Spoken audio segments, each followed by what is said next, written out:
Jamaah rahimahullah. Makanya ilmu tasawuf ini mudah-mudahan akan membenahi hati. Makanya ada salah satu ajaran dari ilmu tasawuf itu agar batin kita betul-betul dekat dengan Allah, batin kita betul-betul bercahaya di hadapan Allah. Dan ada tiga, kata tentu ada tiga caranya. Pertama, takhalli, membuang segala karat yang ada di hati, membuang penyakit-penyakit yang melengket di batin, penyakit ria, penyakit sombong, penyakit iri, penyakit dengki, termasuk penyakit SMS, senang melihat orang susah, susah melihat orang senang, dibuang. Itu namanya takhalli, dibuang, dikikis. Tentu Bapak Ibu bertanya dulu, Ustaz, kalau mengikis besi, nah ini insya Allah Ustaz pastian tahu. Bagaimana caranya? Ya, kalau perlu dilas dulu, bakar dengan api, diamplas, baru dia habis karatnya. Tapi kalau menghilangkan karat hati bagaimana? Bagaimana kita mentakhalli hati kita? Ya, membuang karat-karat yang ada di hati.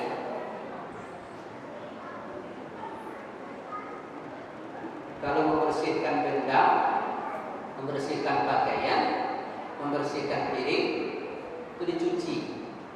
Kalau perlu pakai alat-alat pencuci. Tapi kalau mencuci hati begitu juga. Nah, mencuci hati ada dua cara diajarkan agama. Pertama, banyak beristighfar.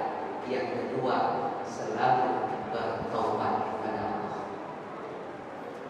Bapak Ibu, di bulan Rajab ini dalam suatu kitab namanya Ishadul Bulan, petunjuk ke jalan lurus, atau kitab yang lama, yang klasik sekali, namanya Durratun Nasihin. Apa kata para ulama? Salah satu amalan di bulan Rajab ini perbanyak beristighfar, perbanyak bertobat kepada Allah. Rupanya ajaran beristighfar itu walaupun pendek, kita menganggap mungkin istighfar itu kan pelajaran ringan itu Ustaz. Iya, tapi dahsyat dan luar biasa. Bagaimana dahsyatnya dan luar biasanya istighfar? Baca surat Nuh ayat yang ke-10 sampai 12.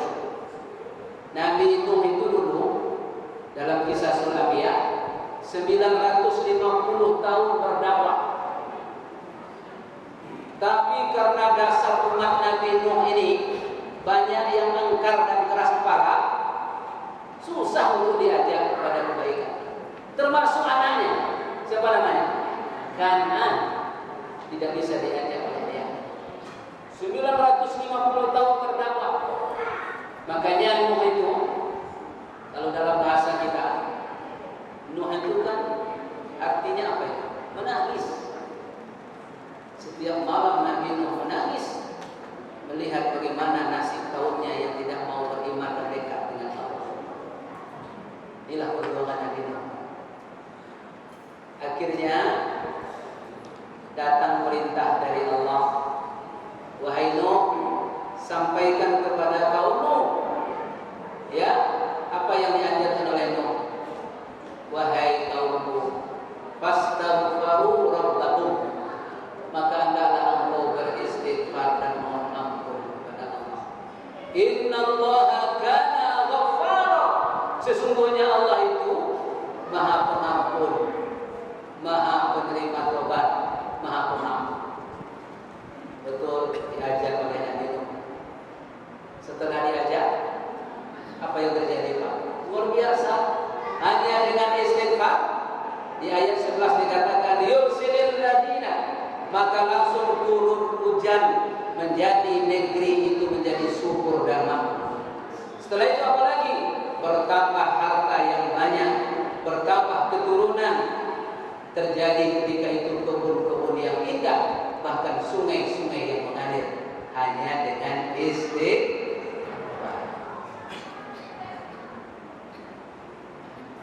Bapak Ibu, Imam Al-Basri, Hasan Al-Basri, seorang ulama tasawuf, suatu kali didatangi oleh beberapa orang. Satu riwayat mengatakan ada 3 orang datang ke rumah beliau bertamu. Apa yang dikatakan oleh orang yang datang ini? Wahai Imam Hasan Al-Basri, seorang ulama tasawuf, kalau berhadapan dengan beliau, kita akan mendapatkan ilmu tentang akhirat, tentang kematian, tentang hati, tentang mati. Begitulah nasihat Imam Hasan Al-Basri.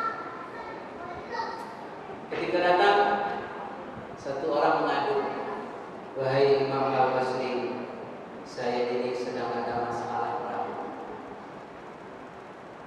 Sudah lama saya menikah, sudah lama saya berkeluarga, namun belum diberikan zuriat dan keturunan oleh Allah. Saya sudah berusaha, saya sudah berikhtiar. Mohon ajarkan aku suatu amalan wahai Imam. Satu saja jawab Imam Hasan Al-Basri. Apa kata beliau? Aghfiru maghfirah wa aghfiru istighfar. Selalulah engkau mohon ampun kepada Allah. Banyak-banyak setiap hari beristighfar. Banyak-banyak baca astagfirullah, astagfirullah, astagfirullah, astagfirullah. Datang lagi yang kedua. Wahai Imam Hasan Al-Basri, saya ini sakit dalam perut ini. Entah apa sebabnya saya tidak tahu. Saya sudah datangi tabib, sudah datangi tempat berobat. Saya sudah berikhtiar, namun belum juga sehat. Rasanya sakit sekali dalam perut saya. Tolong berikan saya amalan yang bisa membuat saya keluar dari sakit saya ini. Imam Hasan Al-Basri tersenyum. Dijawab, sama ada berobat. Aghfiru maghfirah. Banyak-banyak engkau bertobat, selalulah beristighfar. Datang lagi yang ketiga, Bapak Ibu. Yang ketiga ini mengaku, wahai Imam Hasan Al-Basri, saya sudah bertahun-tahun berusaha, sudah bertahun-tahun bekerja berikhtiar. Saya ingin kaya seperti bulan bin bulan itu. Ditujuh orang paling kaya di kampung ini. Tolong ajarin saya amalan apa yang harus saya lakukan agar saya dapat seperti mereka. Akhirnya apa? Sama juga jawabannya. Aghfiru maghfirah. Banyak-banyak engkau bertobat dan selalulah mengucapkan siang malam istighfar Allah Subhanahu. Tamu ini pulang, santrinya bertanya, wahai Imam Hasan Al-Basri, kenapa persoalannya berbeda, masalahnya tidak sama? Kenapa jawabannya sama? Hanya istighfar saja jawabannya. Jamaah rahimahullah. Kata Imam Hasan Al-Basri, bukankah tadi itu benar? Mereka telah berikhtiar, mereka telah berusaha, tapi belum diperkenankan Allah. Ada sesuatu yang menghalangi antara dia dengan Allah. Kenapa tak sampai dia kepada hadiratnya Allah? Apa yang menghalangi? Hatinya yang kotor, dosanya yang belum diampuni, dan dia yang belum bertobat. Bukankah dalam hadis ketika kita melakukan satu kesalahan, titik hitam hati kita saja. Kalau dua bintiknya. Kalau 10 pula bintik. Kalau setiap hari 100 bintiknya. Kalau udah banyak setiap hari, hitam hati. Makanya hati tidak percaya. Makanya dalam ilmu tasawuf, bersihkan hati, banyak berzikir, banyak beristighfar, banyak bertobat kepada Allah Subhanahu. Luar biasa istighfar itu. Silakan dibaca. Kalau kita buka malam ini hadis-hadis Nabi luar biasa sekali. Ada namanya Sayyidul Istighfar. Allahumma anta rabbi, la ilaha illa anta, ma khalaqtani wa ala ahdika wa ala abduka, sampai akhir. Apa kata Nabi? Kalau dia baca itu zikir pada malamnya subuh meninggal dia, dijamin dia menjadi ahli surga. Dibaca pagi meninggal dia sampai matahari tenggelam, dijamin Allah dia mati dalam keadaan husnul khotimah. Dasar istighfar. Dan salah satu hikmah istighfar membersihkan hati, takhalli hati kita. Baik, sudah takhalli, sudah dibersihkan hati. Yang kedua apa? Ya, takhalli, ta'alli, menghiasi hati dengan akhlak yang baik. Kita berakhlak yang baik, kita berakhlak kepada guru, berakhlak kepada sesama kita, berakhlak kepada orang miskin, berakhlak kepada anak yatim. Itu menghiasi hati kita yang tadi sudah bersih, baru hati tadi berkilat. Ya, tapi kata Buya Hamka, gini Bu, mudah-mudahan bisa kita maknai. Kata beliau, kalau masih ada harimau di hutan, kambing dan ternak kita tidak akan betah di hutan. Atau satu lagi, kalau musang masih ada dalam kandang, ayam tidak akan tenang di dalam kandangnya. Apa maksudnya? Kalau hati masih berharap, hati masih kumuh, bagaimanapun kita menghiasinya, susah dia untuk bercahaya. Kenapa? Karena musang masih ada. Buang dulu musangnya, hilangkan dulu karatnya, baru dihiasi.